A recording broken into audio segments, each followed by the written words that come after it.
Hello everyone, నా పేరు doctor Subir Khan. నేను సీనియర్ ఫిజియోథెరపిస్ట్ ని, 18 years ఆఫ్ ఎక్స్పీరియన్స్. నేను ఇవాళ ఫ్రోజన్ షోల్డర్ గురించి మాట్లాడబోతున్నానండి. ఇప్పుడు కామన్ ప్రతి ఒక్కరికి ఏమైందని అడిగితే ఫ్రోజన్ షోల్డర్ అయింది అని చెప్తున్నారు. అసలు ఫ్రోజన్ షోల్డర్ దేని వల్ల వస్తుంది? ఫ్రోజన్ షోల్డర్ వల్ల మనకు కలిగే నష్టాలు ఏంటి? అసలు ఫ్రోజన్ షోల్డర్ ఏ ఏజ్ గ్రూప్ వాళ్ళకు వస్తుంది? దాని గురించి మీకు ఇవాళ డీటెయిల్గా చెప్పబోతున్నానండి.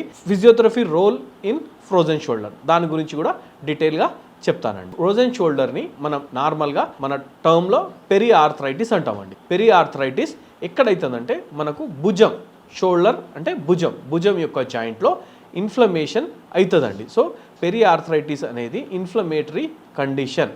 ఇక్కడ ఏమవుతుందంటే అండి, మనము షోల్డర్ యొక్క మూమెంట్స్ చేయలేకపోతాం. మీరు షోల్డర్ పైకి లేపాలన్నా నొప్పి, ముందట లేపాలన్నా నొప్పి, వెనుకకు తీసుకోపోవాలన్నా నొప్పి. షోల్డర్ తిరగదండి. షోల్డర్ ఎందుకు తిరగదంటే మన షోల్డర్ జాయింట్ అంటే భుజం యొక్క జాయింట్ వచ్చేసి బాల్ అండ్ సాకెట్, అంటే ఒక గుండ్రమైన బాల్ ఇట్లా సాకెట్లో ఇలా తిరుగుతుందండి. ఈ తిరగడం వల్ల ఈ షోల్డర్ అనేది ఇలా ముందటికి లేస్తుందండి, ఈ షోల్డర్ ఇలా సైడ్కి లేస్తుందండి, ఇలా వెనుకకి వెళ్తుందండి, మళ్ళీ ఈ రొటేషన్స్ జరుగుతాయండి. సో ఈ ఫ్రోజ్ కావడం వల్ల ఆ షోల్డర్ జాయింట్, ఆ భుజం ఇది బ్లాక్ అయిపోతుందండి. అసలు ఇది ఎందుకు అవుతుంది? మోస్ట్ కామన్గా మనం ఫ్రోజన్ షోల్డర్ చూసేది డయాబెటిక్స్ పేషెంట్స్లో ఉంటుందండి. డయాబెటిక్స్ పేషెంట్లో ఎందుకు ఉంటుందంటే షుగర్ వల్ల హైపర్ గ్లైసిమిక్ ఇండెక్స్ అంటే షుగర్ లెవెల్స్ పెరిగి ఆ జాయింట్లో ఉన్న సైనోవియల్ ఫ్లూయిడ్ డ్రై అయిపోయి ఆ జాయింట్ని ఫ్రోజ్ చేసేస్తుందండి. నెక్స్ట్, మనం ఎవరన్నా వేర్ అండ్ టియర్ అంటే కింద పడిపోయినా, వాళ్ళు నెగ్లెక్ట్ చేసిన ఆ ఫ్లూయిడ్ లీక్ అయినా వాళ్ళకి ఫ్రోజన్ షోల్డర్ వస్తుందండి.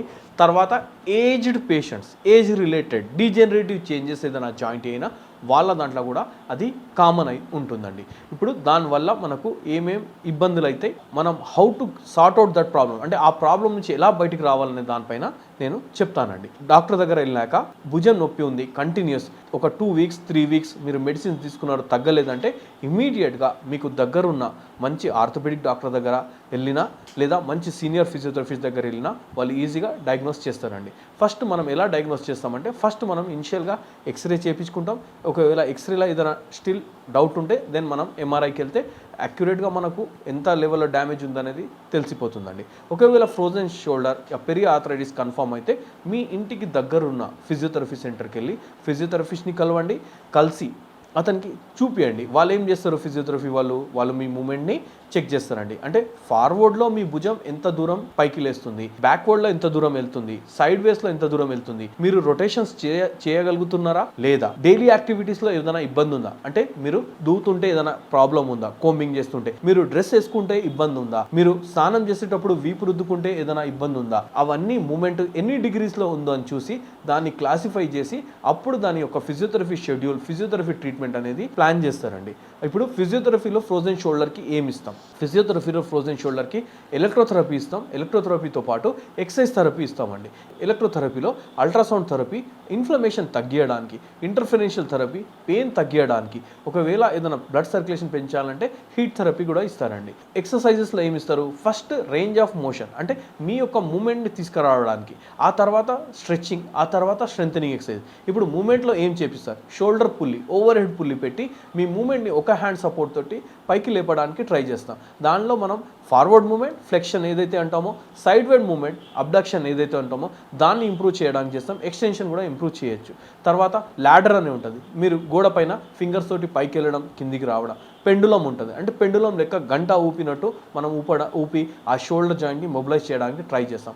ఆ తర్వాత కొద్దిగా మూమెంట్ వచ్చిన పెయిన్ రిలీఫ్ అయినా మనం స్ట్రెంథనింగ్ 1 kg వెయిట్ కఫ్ తోటి, 1.5 kg వెయిట్ కఫ్ తోటి, లేదా స్టిక్ ఎక్సర్సైజెస్ అంటాం, స్టిక్కి కూడా మనం పెట్టి, లేదా థెరాబ్యాండ్ తోటి కూడా మనం స్ట్రెంథనింగ్ చేయొచ్చు. నా ఎన్ని డేస్ ఫిజియోథెరపీ ట్రీట్మెంట్ తీసుకోవాలా ఫ్రోజన్ షోల్డర్కి?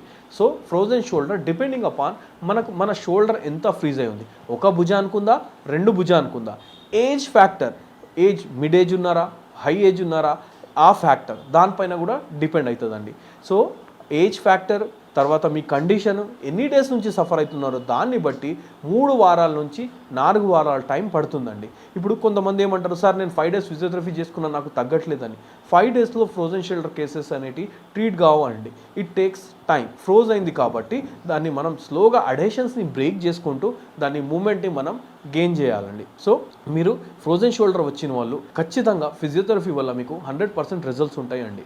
సో ఫ్రోజన్ షోల్డర్ డయాగ్నోస్ అయితే దానికి ఇమీడియట్గా మీరు ఫిజియోథెరపీ దగ్గరికి వెళ్ళండి, లేదా నన్ను సంప్రదించండి. నేను మీ డాక్టర్ సుబీర్ నండి. నా క్లినిక్స్ అడ్రస్, నా ఫోన్ నంబర్ కింద స్కోరింగ్లో ఉంటుంది, దాన్ని సంప్రదించవచ్చు.